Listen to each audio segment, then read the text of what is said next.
নমস্কাৰ, মোৰ চেনেল নিৰুপমা যুগলৈ পুনৰবাৰ স্বাগতম জনাইছোঁ আপোনাৰ সকলোকে। মই এঠাইলৈ যাবলৈ ওলাইছোঁ, মানে এজন ডক্টৰ তাত। গতিকে আপোনালোকক সকলোখিনি দেখাই গৈ থাকিম। আমি তিনিওজন যাবলৈ ওলাইছোঁ। এওঁ ওলাই বহিয়ে আছে, ধুনীয়াকৈ যাবলৈ ওলাইছোঁ। আৰু চাওঁচোন কি হয় দেই।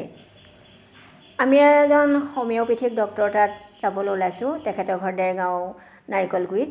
তেখেতে হোমিঅ'পেথিক চিকিৎসা কৰে। তেখেতে বহুত বেমাৰ আৰোগ্য কৰিছে। আৰু মোৰো আজি মানুহজনৰ যিটো বেমাৰ হৈছিল, আঙুলি এটা অপাৰেশ্যন কৰাৰ পিছত যিটো ঘটনা হৈ গৈছিল, আঙুলিটো মৰা বুলিয়ে ডক্টৰে কৈছিল, কিন্তু সেই আঙুলিটো তেখেতে জীৱিত কৰিছে বুলি মই এটা অনুভৱ কৰিছোঁ। কাৰণ তেখেতৰ দৰৱ খাই মোৰ মানুহজনে বহুতখিনি সুস্থ হৈ উঠিছে। সেয়েহে মই আপোনালোকক তেখেতৰ চেম্বাৰলৈকে লৈ যাব বিচাৰিছোঁ। চেম্বাৰ অৱশ্যে তেখেতৰ সাক্ষাৎকাৰ মই লোৱা নাই, কাৰণ ভৱিষ্যতে মই তেখেতৰ সাক্ষাৎকাৰ ল'ম বুলি ভাবিছোঁ। এই নাৰিকলগুৰিতে তেখেতৰ এইখন তেখেতৰ আকাশ হোমিঅ' হল। তেখেতে এতিয়া বৰ্তমান বন্ধ কৰিছে। আহি আমাক দৰৱ দিবহি। আমি তেখেতৰ চেম্বাৰৰ সন্মুখতে ৰৈ আছোঁ। কাষেদি নানা ধৰণৰ গাড়ী মটৰ গৈ আছে। চায়ো ভাল লাগিছে, বহিও ভাল লাগিছে। কথাবিলাক পাতি আছোঁ আমি তিনিওজনে। মোৰ বেটা নামি গৈ ডক্টৰ আহিছে নাই চাইছেগৈ। তাৰপিছতে এইডোখৰ জেগা চাওক আপোনালোকে, কিমান ধুনীয়া জেগা তেখেতৰ চেম্বাৰৰ সেই সন্মুখডোখৰ। তাৰপৰা আমি আহি আছোঁ আকৌ দৰৱ লৈ ঘূৰি আহিছোঁ। তাৰপিছত আহি আমাৰ ইমান চাহ একাপৰ টেণ্ডেঞ্চি হৈ আছে। এখেতে কৈছে যে চাহ একাপ খাম বাবা, ৰাখিবিও ক'ৰবাত। তাৰপৰা সি কৈছে খুব ধুনীয়া দোকান এখন আছে, ভাল দোকান এখন, চাফ চিকুণ। সেই দোকানখনৰ ওচৰতে, হোটেলখনৰ ওচৰতে ৰাখিম, আপোনালোকে চাহ একাপ খাই ল'ব, আৰু কি খাই খাব। আমিও গৈ আছোঁ ধুনীয়াকৈ কথা বতৰা পাতি, আৰু ভাবিছোঁ মোৰ মানুহজনে অলপ সুস্থ হ'ব ভালকৈ। সেয়েহে চিন্তাত আমি আটাইকেইজন কথা পাতি আহি আছোঁ।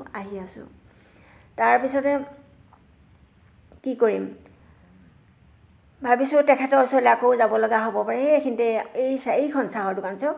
গোলাঘাটৰ পৰা আহোঁতে আমি সোঁ চাইডে পাওঁ, আৰু দেৰগাঁৱৰ পৰা আহিলে বাওঁ চাইডে সেই দোকানখন।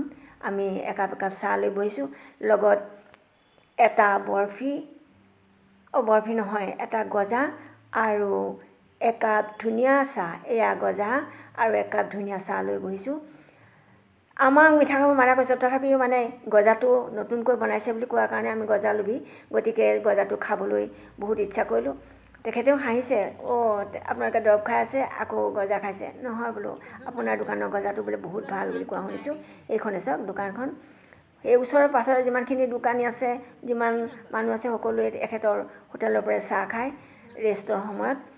গতিকে ময়ো চিনাকি কৰি দিলোঁ, আপোনালোকে আহিলে সোমাব। তাৰপিছতে আমি আকৌ চাহ খাই ঘৰমুৱা হৈছোঁ।